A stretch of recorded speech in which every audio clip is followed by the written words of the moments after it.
A figura histórica conhecida como Guilherme, o Ruivo, ou Guilherme II da Inglaterra, veio ao mundo em 1060, nas terras do Ducado da Normandia, região que hoje integra o norte da França. Seu pai não era outro senão Guilherme, o Conquistador, o guerreiro que em 1066 esmagou as forças de Haroldo Godvinson na épica Batalha de Hastings, marcando para sempre o destino da Inglaterra sob domínio normando. Por parte paterna, a linhagem de Guilherme remontava aos temidos vikings. Entre seus antepassados destacava-se Rollo, o lendário chefe nórdico que se estabeleceu na Normandia. Ao contrário do filho, porém, o conquistador teve uma infância marcada por turbulências.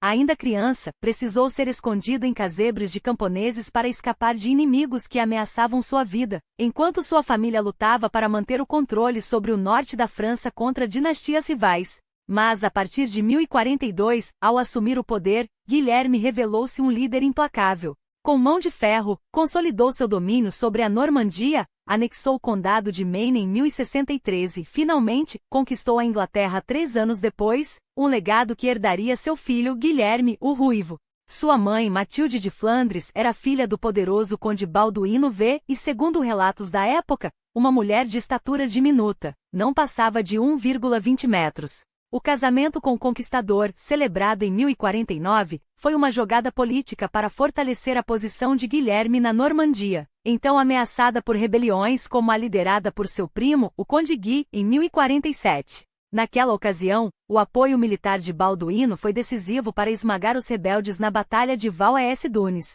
No entanto, a união enfrentou um obstáculo inesperado. O Papa a declarou incestuosa em 1049, pois Guilherme e Matilde eram primos em terceiro grau, violando as leis canônicas que proibiam casamentos entre parentes tão próximos. Apesar disso, os filhos do casal nasceram sem deformidades ou doenças aparentes, embora tenham herdado a baixa estatura da mãe. Guilherme, o Ruivo, cresceu ao lado de 3 irmãos. Ricardo, que morreu jovem em um acidente de caça entre 1069 e 1074. Roberto, o mais velho, com quem manteve uma relação de amor e ódio ao longo da vida, e Henrique, o caçula, um homem ambicioso e calculista, sempre pronto a mudar de lado conforme seus interesses, ora apoiando Roberto, ora se aliando a Guilherme. Além deles, tinha 4 irmãs: Adela, casada com Estevão, conde de Blois; Cecília, que abraçou a vida monástica como abadesa da Santíssima Trindade em Caen; Constância, esposa de Alan IV, duque da Bretanha; e Ágata, cuja história se perdeu no tempo.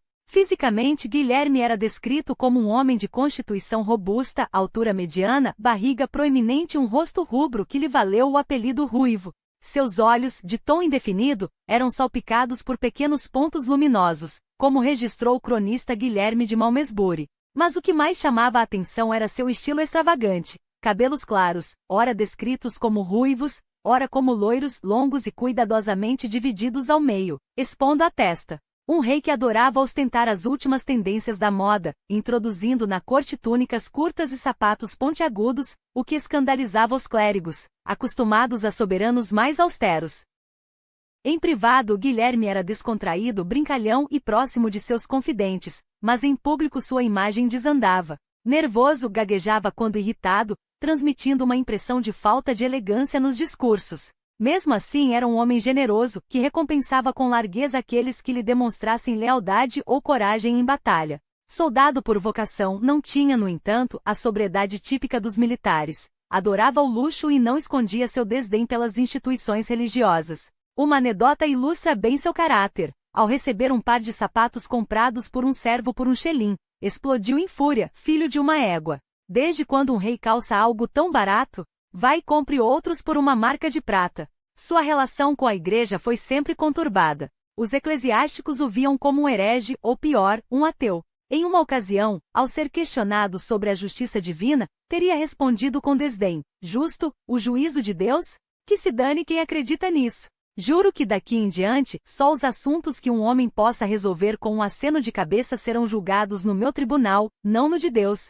Seus juramentos, repletos de referências pagãs como pela feice sagrada de Luca, ou pelos montes e vales, eram vistos como prova de sua irreverência. Acusações de homossexualidade também o perseguiram, alimentadas por seu gosto refinado, roupas chamativas, cabelos afeminados, e pela ausência de herdeiros, legítimos ou não. Embora não haja registros de favoritos na corte, alguns historiadores sugerem que seu companheiro de armas, Guilherme, conde de Poitou, poderia ter sido mais que um aliado. Além disso, seu mecenato às artes, como a restauração da Torre Branca de Londres e a reforma do Grande Salão de Westminster, foi interpretado por alguns como um indício de sua orientação.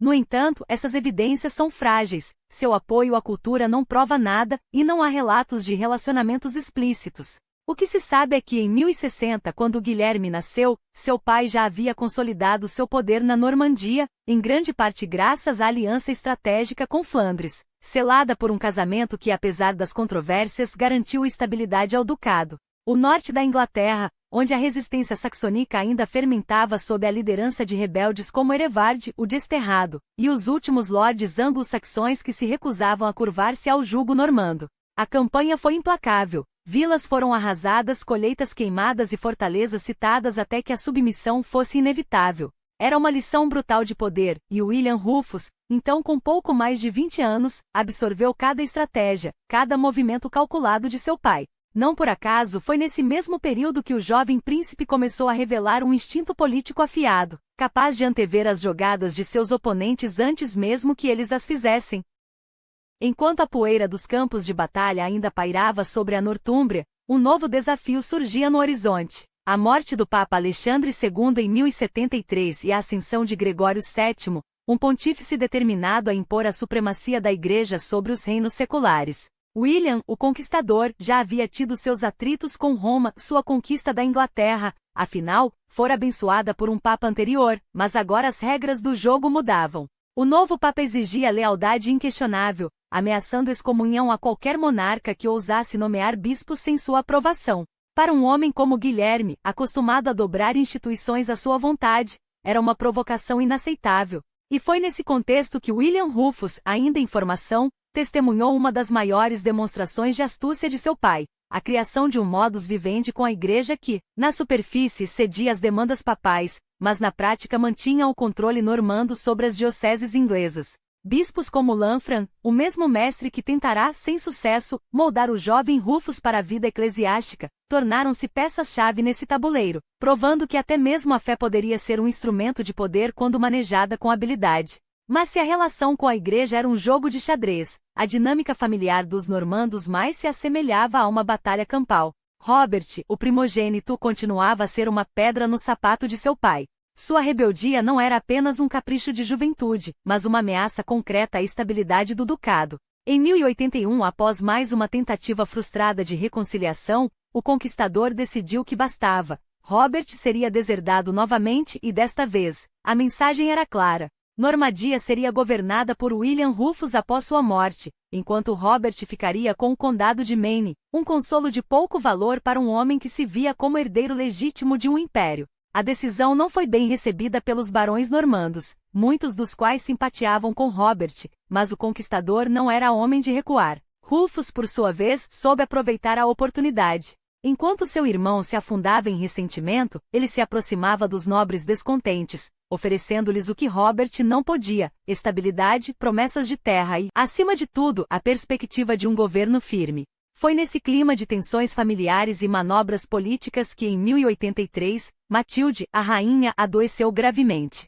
Sua morte em novembro daquele ano não foi apenas um golpe pessoal para o conquistador, mas um abalo estratégico. Matilde havia sido a peça que mantinha unidas as alianças continentais da Normandia. Sem ela, o equilíbrio de poder tornava-se ainda mais frágil. Rufus, agora com 23 anos, já não era mais o terceiro filho negligenciado. Era o herdeiro designado de um reino, e de um legado que exigia sangue frio. Quando em 1084, seu pai adoeceu durante uma campanha na Veshin, rumores de que estaria à beira da morte se espalharam como fogo. Robert, sempre à espreita, viu sua chance e marchou sobre Rouen com um exército de descontentes, determinado a tomar o que julgava ser seu por direito. Mas o velho leão normando ainda tinha garras. Recuperando-se milagrosamente, Guilherme esmagou a rebelião e expulsou Robert mais uma vez, desta vez para o exílio na corte de seu sogro, o Conde de Flandres. Para William Rufus, o episódio foi um aviso. Seu pai envelhecia e com ele o império que construíra. A Inglaterra, conquistada à força, ainda era um barril de pólvora, a Normandia dividida entre facções, e a Igreja, uma espada de Damocles sobre a cabeça de qualquer rei que ousasse desafiá-la. Se quisesse sobreviver e reinar, ele precisaria ser mais do que um guerreiro. Precisaria ser um mestre da distinção, capaz de manipular alianças, semear divisões entre seus inimigos e, acima de tudo, garantir que, quando a hora chegasse, ninguém ousaria questionar seu direito ao trono. E foi com esse propósito que nos anos seguintes, Rufus começou a tecer sua própria rede de lealdades, cortejando barões ingleses descontentes com o governo normando, flertando com a burguesia nascente das cidades e, acima de tudo, observando. Sempre observando. Porque um rei não nasce, ele é forjado nas sombras dos que vieram antes. E William Rufus estava determinado a ser o martelo que moldaria seu destino. Não bastava herdar um reino, era preciso conquistá-lo de novo, pedra por pedra, traição por traição. E William Rufus, com a astúcia de um lobo que sabe quando mostrar os dentes e quando recuar para a sombra, não perdeu tempo. Enquanto o corpo de seu pai ainda esfriava em Rouen, ele já navegava rumo à Inglaterra, não como um príncipe em luto, mas como um homem com um plano. A carta que carregava, selada com a autoridade moribunda do conqueror, era sua passagem para o trono, mas também sua armadilha. Porque Rufus não era tolo, sabia que um pedaço de pergaminho não garantia coroa alguma. A verdadeira batalha não seria travada com espadas, mas com ouro, promessas e a arte de fazer os homens acreditarem que seu destino estava atrelado ao dele. Ao desembarcar em Winchester, não foi por acaso que seu primeiro gesto foi tomar posse dos tesouros reais.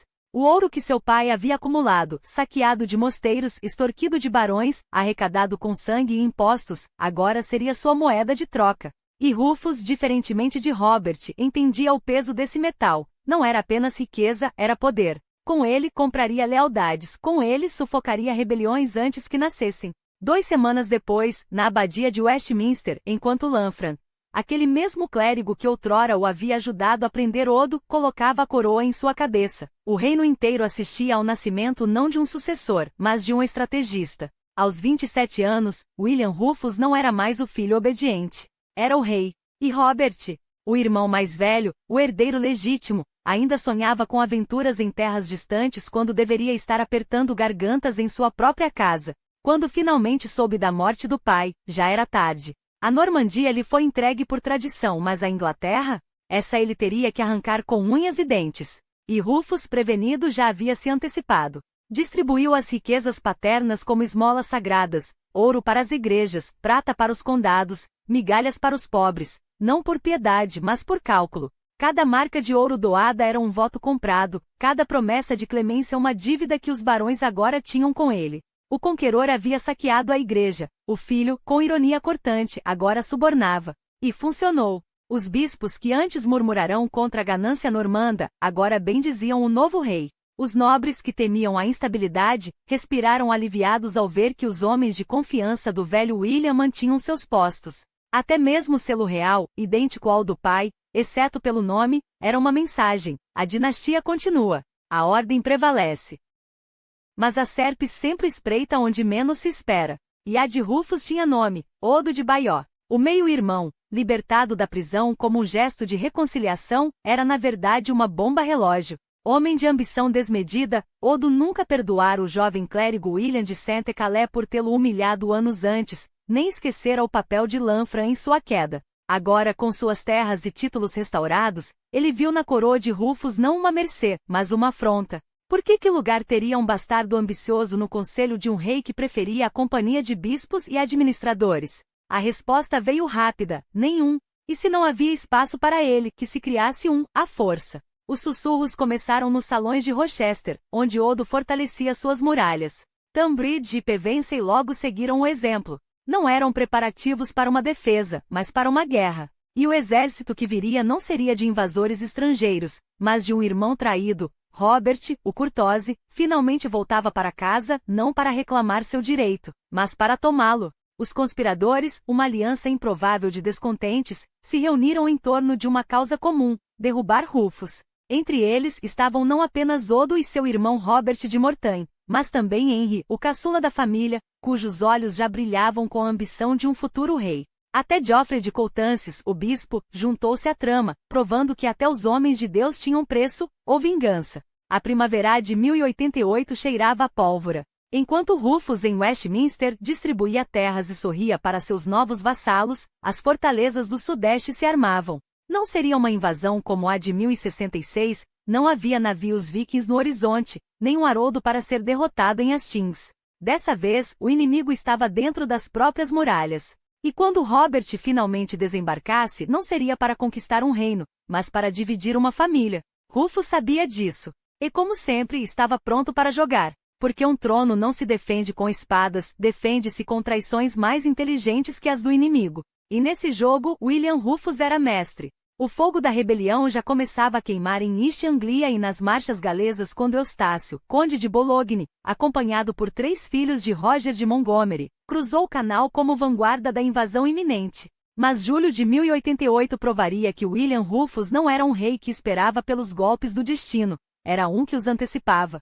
Com movimentos precisos como os de um jogador de xadrez que sacrifica peões para capturar a rainha, ele tomou os castelos de Tonbridge, Pevensey e Rochester antes que seus inimigos sequer desembainhassem as espadas. E num gesto que só um mestre da manipulação poderia executar, prendeu não apenas os líderes da rebelião, mas também suas esperanças. Aqui, porém, Rufus revelou sua genialidade, não esmagou seus oponentes com punhos de ferro, mas com uma clemência calculada.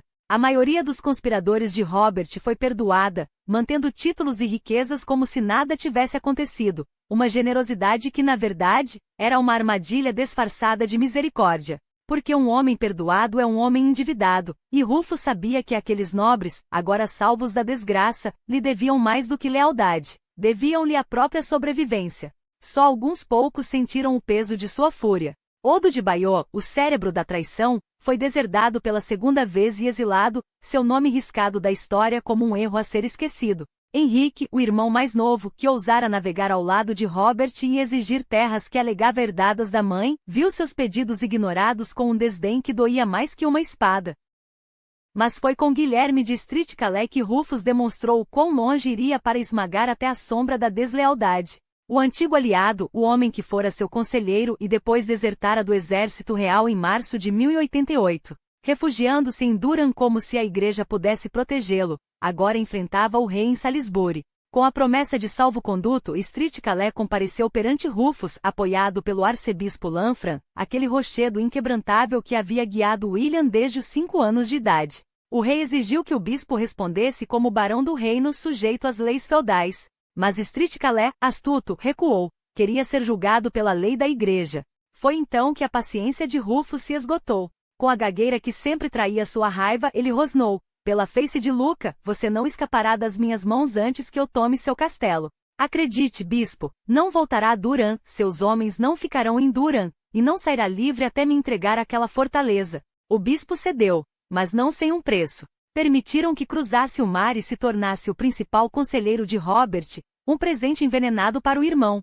pois Streat-Calais levaria consigo não apenas sua inteligência, mas também o conhecimento íntimo das fraquezas de Rufus. Enquanto isso, o rei recompensava seus leais com uma chuva de títulos. Roberto Fitz-Amon recebeu Gloucester, Henrique de Beaumont, o condado de Warwick, Simão de Senlis, os honrados condados de Huntingdon e Northampton, e Walter Giffard de Buckingham.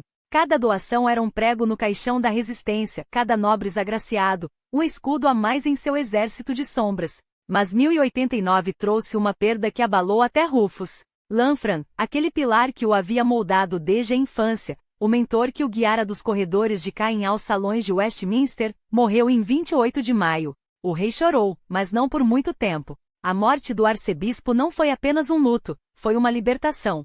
Sem a voz moderadora de Lanfran, o poder de Rufus tornou-se absoluto, e com ele, sua ruptura com a igreja começou a se delinear como uma fissura no muro antigo. Os bispos murmuravam, os nobres hesitavam, mas o trono estava firme. E agora, sem freios, ele poderia jogar seu jogo mais audacioso, porque Robert ainda respirava em Normandie, e Rufus não esquecera. Nos anos seguintes, enquanto a relação entre os irmãos permanecia tensa como uma corda prestes a arrebentar, o rei inglês usou seu ouro como uma arma. Subornou vassalos de Robert, enfraquecendo o duque por dentro, transformando lealdades em moedas de troca. A nobreza observava dividida, alguns apostavam em Rufus, outros aguardavam, como lobos à espreita, prontos a escolher o lado vencedor. Mas em 1090 a balança já pendia para o rei. Alianças com nobres da Alta Normandia selavam seu domínio, enquanto Henrique, sempre o ambicioso, sempre o esquecido, começava a incomodar. Ele queria mais, muito mais. As terras de Avranchin e Cotentin, compradas de Robert em 1087 por 3.000 libras, não lhe bastavam. Queria um reino. E enquanto a Normandia de Robert desmoronava em rebeliões e miséria, alguns aliados de Rufus aproveitaram o caos para incendiar Rouen. Só a intervenção de Henrique, que por uma vez viu vantagem em ajudar o irmão mais velho, evitou o colapso total. Mas Rufus não era homem de ficar à margem. Em fevereiro de 1091, cruzou o canal e estabeleceu sua base em Eu, uma faca cravada no coração do território de Robert. Foi então que Guilherme de Streat-Calais, agora conselheiro do duque, teceu a paz que salvou a Normandia da guerra aberta. O Tratado de Rouen foi uma obra-prima de diplomacia envenenada. Rufus ganhou o condado de Eu, a abadia de Fécamp e a cidade de Cherbourg, enquanto Robert recebeu ouro, algumas propriedades na Inglaterra e, acima de tudo, o peso dos exércitos de Rufus para reconquistar suas terras perdidas. Os nobres que haviam traído o rei em 1088 recuperaram seus privilégios, e num golpe que fez Henrique rangendo os dentes, ambos os irmãos se declararam herdeiros um do outro. Uma jogada brilhante. Uniam-se contra o mundo, mas na verdade, Rufus sabia que estava comprando tempo. Henrique, é claro, não aceitou passivo. Tomou Mont Saint-Michel à força, só para ver-se cercado pelos exércitos combinados de seus irmãos.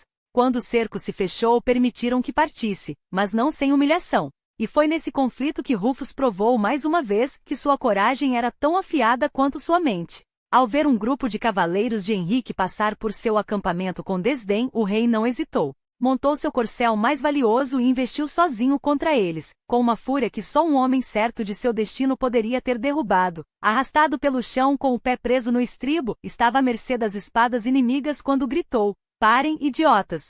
Sou o rei da Inglaterra!" Os cavaleiros congelaram. Um deles, o responsável por derrubá-lo, gaguejou: "Fui eu, mas não sabia que era o senhor. Pensei que fosse apenas um cavaleiro."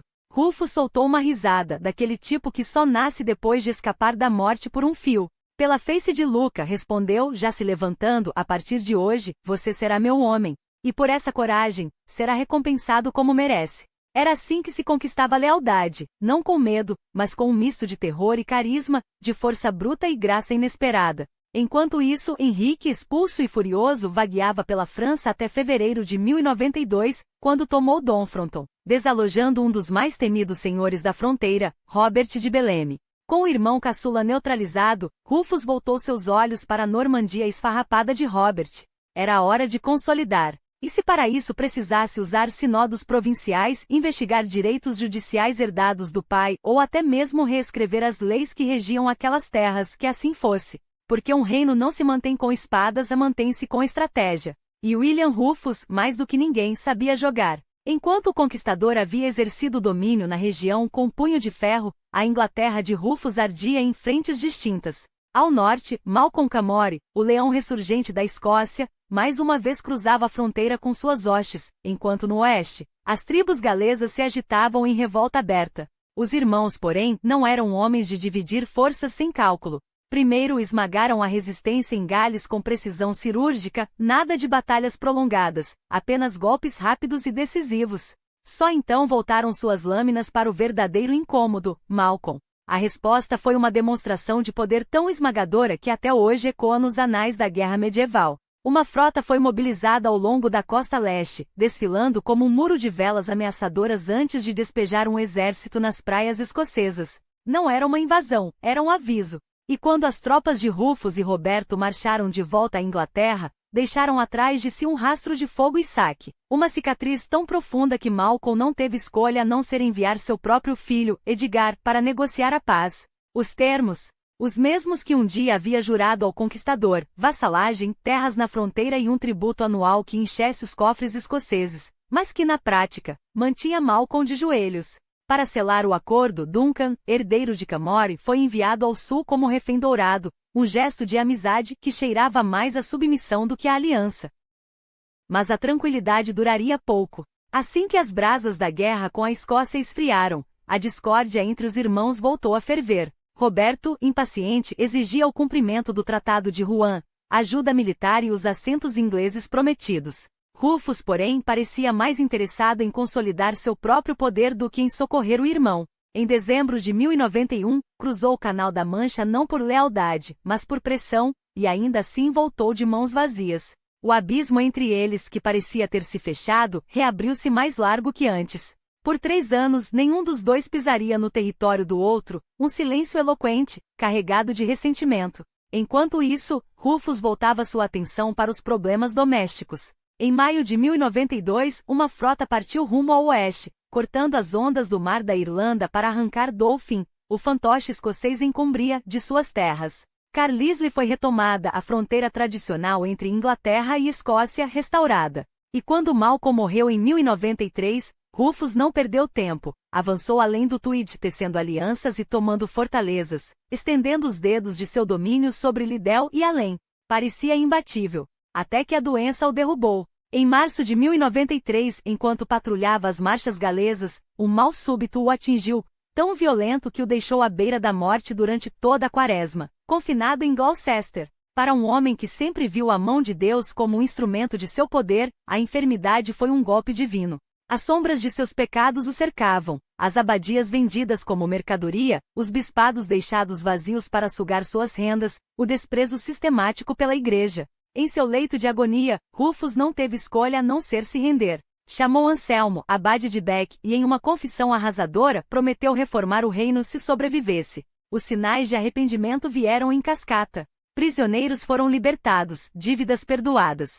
Anselmo, o homem que a igreja tanto ansiava ver no trono de Cantuária, foi finalmente entronizado, por fim a anos de humilhação. Doações choveram sobre mosteiros como se o ouro pudesse lavar a culpa. Por um momento pareceu que o leão havia se tornado cordeiro. Mas Rufus não mudava por fé, mudava por conveniência. Anselmo, o novo arcebispo, logo descobriria que suas esperanças eram ilusões. O homem que aceitou a mitra com uma mão ainda apertava o punhal com a outra. Quando, no verão de 1093, Rufus considerou se casar com Matilda, filha de Malcolm, o teatro foi grotesco. A jovem, escondida sob véus de freira pela abadesa de Wilton, num gesto de desespero ou de piedade, foi rejeitada pelo rei. Malcolm, furioso, arrastou a filha de volta à Escócia e, em resposta, invadiu a Inglaterra pela 5ª vez. Dessa vez, porém, não voltaria vivo. Uma emboscada em novembro, orquestrada por Roberto de Mouvray, ceifou sua vida. E Rufus seguiu solteiro, indiferente, enquanto Matilda acabaria nas mãos de seu irmão mais novo, Henrique, anos depois. A morte de Malcolm deveria ter sido um alívio. Em vez disso, tornou-se um novo pesadelo. Roberto, cada vez mais isolado na Normandia, via suas promessas se esvaírem como fumaça. O Tratado de Rouen era letra morta. Enquanto Rufus se distraía com a Escócia, o irmão reatava laços com Flandres e mantinha sob seu jugo Guillaume, conde de Eu, um território que, por direito, pertencia à coroa inglesa. Em dezembro de 1093, a paciência de Roberto esgotou-se. Um ultimato foi lançado. Ou Rufus cumpria suas obrigações, ou o acordo seria rasgado. Mas antes que os irmãos pudessem se enfrentar, um novo obstáculo surgiu. Anselmo, o arcebispo que Rufus havia corado de poder, agora o desafiava abertamente. Em fevereiro de 1094, exigiu um concílio para investigar os rumores que corrompiam a corte, sodomia entre os nobres, incesto velado, e, acima de tudo, a prática escandalosa de deixar sede episcopais vazias, enquanto o rei desfrutava de suas rendas. A resposta de Rufus foi um rugido. Que negócio é seu? Não são minhas abadias? Você faz o que quiser com suas terras? Por que não posso fazer o mesmo com as minhas?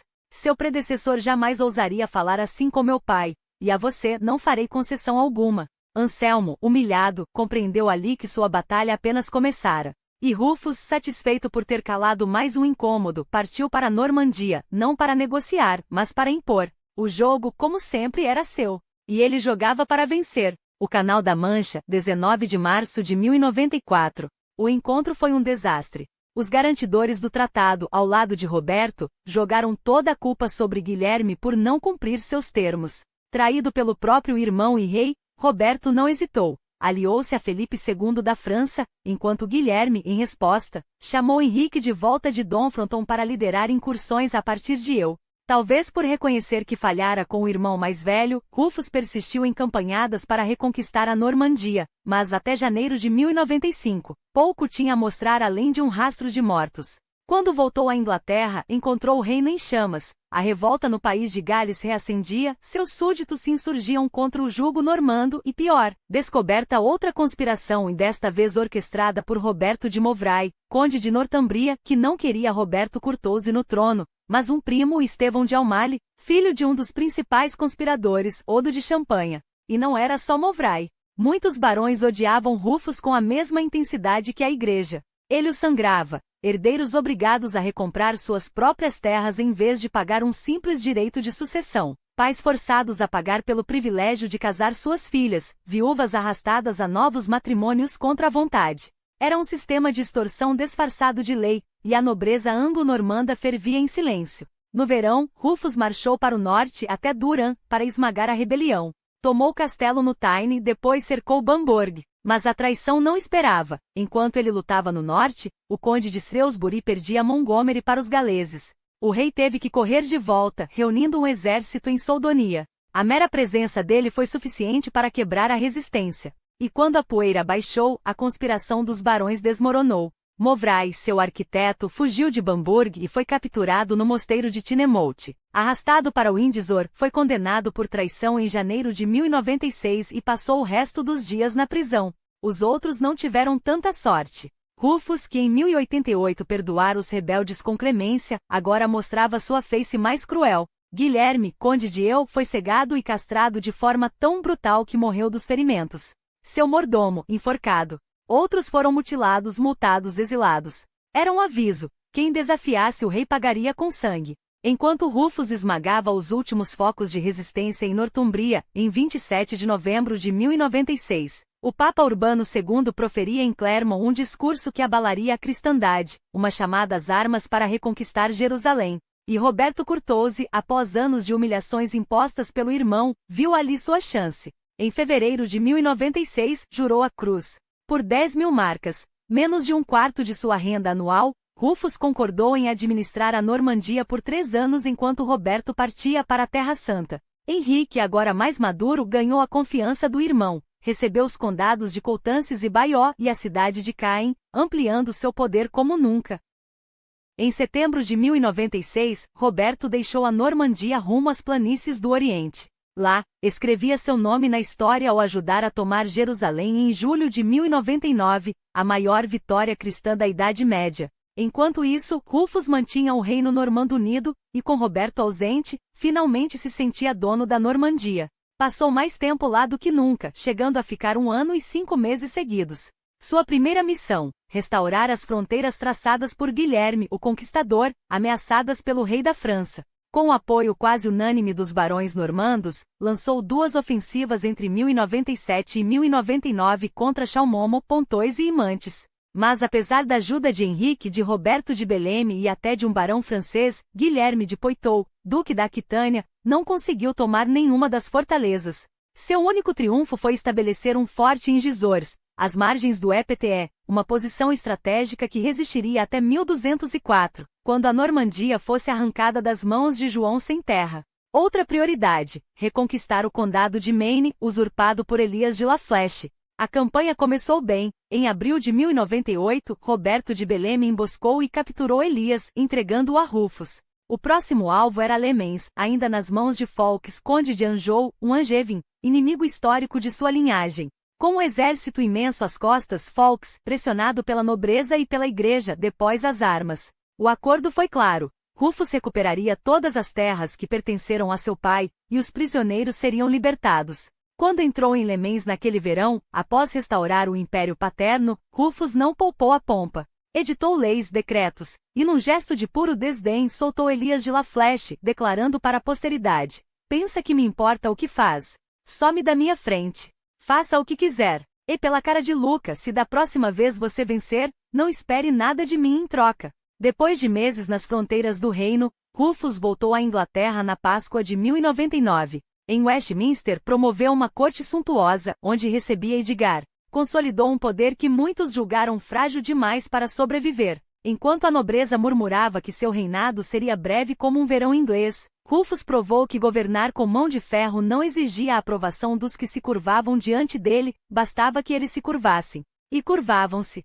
Não por amor, não por lealdade, mas porque o medo, quando bem dosado, é um tributo mais confiável que a admiração. Sob seu cetro, a Inglaterra não apenas resistiu às investidas de barões ambiciosos e clérigos intrigantes, como prosperou em meio ao caos. As finanças da coroa, antes drenadas pelas guerras de seu pai, foram revitalizadas com uma eficácia que beirava a genialidade ou a rapina, dependendo de quem contava a história. Rufus não inventou novos impostos, ele reinventou a arte de cobrá-los. Os domesday surveys, aqueles inventários meticulosos que seu pai havia encomendado para mapear cada pedaço de terra, cada cabeça de gado, cada moinho e cada servo, tornaram-se sob seu comando não apenas registros, mas armas. Com eles esmagou revoltosos antes que sequer pensassem em pegar em armas, lembrava-lhes com números frios e inapeláveis, que a terra pertencia ao rei, e o rei bem, o rei era ele. E quanto à igreja? A igreja. Rufus tratou bispos e abades como peões em seu tabuleiro, nomeando clérigos leais, ou, melhor ainda, débil para cargos-chave, enquanto deixava vagas as céderas mais influentes, uma tática que mantinha o clero dividido, ansioso por seu favor e, acima de tudo, previsível. Quando Anselmo de Cantuária, aquele incômodo arcebispo que ousava falar em lei divina como se fosse superior à vontade real, tentou desafiá-lo, Rufus não o excomungou, não o prendeu. Fez algo muito pior, ignorou-o. Deixou-o no exílio enquanto confiscava as rendas de Cantuária e ria da impotência de um homem que pregava humildade, mas não conseguia sobreviver sem os luxos que seu cargo proporcionava. Mas era no campo de batalha, ou na ameaça dele, que Rufus brilhava com uma crueldade calculada. Quando Elias de La Flèche, aquele rato teimoso, voltou a morder a isca em Le Mans, o rei não hesitou. Não foi pela glória, não foi por honra. Foi porque ninguém desafiava William Rufus 2 vezes sem pagar o preço. Queimou colheitas, arrasou aldeias, reduziu a catedral de Le Mans a escombros como um aviso, a misericórdia é para os fracos. E quando Hildeberter Derbery, aquele bispo poeta de língua afiada, ousou escrever versos chamando de filho bastardo da fortuna, Rufus não o mandou executar. Preferiu deixá-lo apodrecer numa masmorra, sabendo que cada palavra de ódio que o clérigo rabiscava nas paredes só alimentaria sua própria lenda. Afinal, que tirano é temido se não tiver seus detratores? E então veio o inverno de 1099, e com ele, a sombra de Roberto Curtosi, o irmão herói, o cruzado glorioso, voltando para casa com uma noiva italiana e um baú cheio de promessas de ouro. A corte sussurrava que Rufus deveria correr para a Normandia, reforçar suas guarnições, preparar-se para o confronto. Mas o rei, com aquele seu sorriso torto que escondia mais armadilhas que um lobo faminto, ficou. Caçou servos em vez de estratégias. Bebeu vinho com Henry, o irmão que ninguém levava a sério, enquanto os nobres trocavam olhares nervosos. Ele está louco, murmuravam. Ou talvez, apenas talvez, ele soubesse algo que eles não sabiam. Porque Rufus não era um tolo. Sabia que Roberto, por mais que se vestisse de cruzado, ainda era o mesmo homem que havia trocado a Normandia por um punhado de moedas e uma promessa vazia. Sabia que a Itália não era a Terra Santa, e que Sibila de Conversano, por mais dote que trouxesse, não poderia comprar a lealdade de barões normandos que já haviam provado o gosto do sangue e da traição. Então, enquanto o irmão se demorava na Sicília, banqueteando-se com histórias de Jerusalém, Rufus esperou. E quando Roberto finalmente zarpou, com suas velas inchadas de vento e de orgulho, o destino já havia escrito seu epílogo em letras de sangue, só que não no mar nem em batalha, mas nas sombras úmidas do New Forest, onde um rei caçaria pela última vez. Mas não foi apenas a astúcia que manteve Rufus no trono, foi a lâmina afiada de sua vontade. Em 1088, quando Odo de Bayeux e o próprio Roberto, seu irmão, teceram a primeira trama para derrubá-lo, ele esmagou a rebelião com a mesma frieza com que um lobo esmaga a garganta de um cordeiro. 8 anos depois, quando Robert de Montmirail, o ambicioso conde de Northumberland, ousou desafiá-lo, Rufus não hesitou, arrasou suas fortalezas, quebrou seu poder e o deixou apodrecendo em uma masmorra, um aviso sangrento para quem quer que sonhasse em questionar sua coroa. Não era um rei que governava por consentimento, era um rei que governava porque ninguém ousava desobedecê-lo. E como não ousar? Afinal, Guilherme Rufus não era apenas um político hábil, era um guerreiro forjado no fogo das batalhas do próprio conquistador. Desde menino, aprendeu a segurar uma espada antes de segurar um livro, treinado sob o olhar implacável de um pai que não conhecia a palavra piedade. Lanfran, o erudito que tentará moldar sua mente, só conseguiu deixá-lo com uma cicatriz mais profunda. O desprezo pela igreja, essa instituição que pregava a humildade enquanto acumulava riquezas. Rufus não se ajoelhava para bispos. Ele os taxava, os humilhava, os lembrava de que no seu reino, a única divindade que importava era a força. E no campo de batalha, ele provou isso uma e outra vez, lutando ombro a ombro com o velho leão normando para domar a Inglaterra rebelde e a Normandia inquietante, esmagando escoceses que ousavam invadir suas terras e fazendo os franceses recuarem com o rabo entre as pernas sempre que cheiravam sangue normando.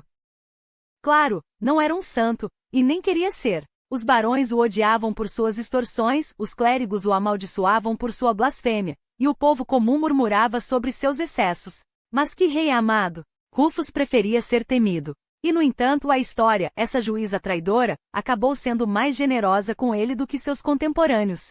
Hoje o lembram não como o tirano que sangrou seus súditos, mas como o rei que manteve o Reino Unido, que recompensava lealdade com ouro e terras, que jamais traiu a memória do pai. Comparado a Roberto, o irmão sonhador que trocava a coroa por cruzadas e deixava a Normandia à mercê de lobos, Rufus era a escolha óbvia, o homem que não vacilava, que não perdoava, que não se deixava enganar por promessas ou orações.